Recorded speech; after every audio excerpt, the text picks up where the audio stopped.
Everyone, আসসালামু আলাইকুম। সবাই কেমন আছেন? আশা করি সবাই অনেক ভালো আছেন। আলহামদুলিল্লাহ, আমরাও ভালো আছি। অনেক দিন যাবৎ আসলে ভিডিও দেওয়া হচ্ছিল না। কিভাবে দিব?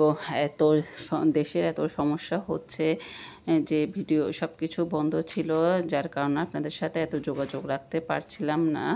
তো আজকে অনেক দিন ভিডিওগুলো এডিট আপলোড করব, সেটাও সুযোগ নেই। সব কিছুই বন্ধ ছিল, ইন্টারনেট, সেটা তো আপনারা জানেনই।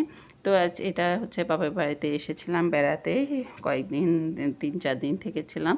তো মাঝখানে যে ব্লগটা ছিল সেটাই শেয়ার করছিলাম। এখানে সন্ধ্যা চা নাস্তা খেয়েছিলাম, অনেক কিছু ছিল। এখানে পরোটার জন্য ডো করা হচ্ছিল, অনেক কিছু নাস্তা টাস্তা করে তারপরে এখানে ছিল ডিমের একটা ডেজার্ট। সেটা আমি অন্য একদিন শেয়ার করব রেসিপিটা।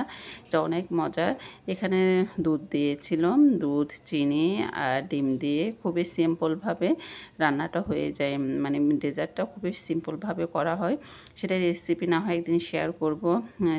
অনেক শর্টকাটভাবে আপনারা করে নিতে পারবেন এই রেসিপিটা। এখানে ডিমগুলো ফেটে দিচ্ছিল। যখন দুধটা ফুটে যাবে, এখানে চিনি দিয়েছে, লবণ সামান্য আর কনডেন্স মিল্ক দিয়ে এটাকে সুন্দর করে ঘুটে নেবে। এটা খুবই অল্প সময়ের মধ্যে হয়ে যায়। পুরো রেসিপি দেখতে চাইলে আমাকে আপনারা জানাবেন কমেন্টস করে, তাহলে আমি পুরো রেসিপিটাই দিব। এখানে যখন এটা শেষ হয়ে গেছে, এখানে রাত্রের জন্য বিরিয়ানি রান্না করা হচ্ছে। বাসমতি চাল দিয়ে বিরিয়ানি রান্না করা মাংস ছিল, সেটা দিয়ে ভাবছি বিরিয়ানি রান্না করে ফেলবো। তো সেজন্য শর্টকাট নিয়ে আমি বিরিয়ানি করছি। সবাই ভালো থাকবেন, সুস্থ থাকবেন। আসসালামু আলাইকুম।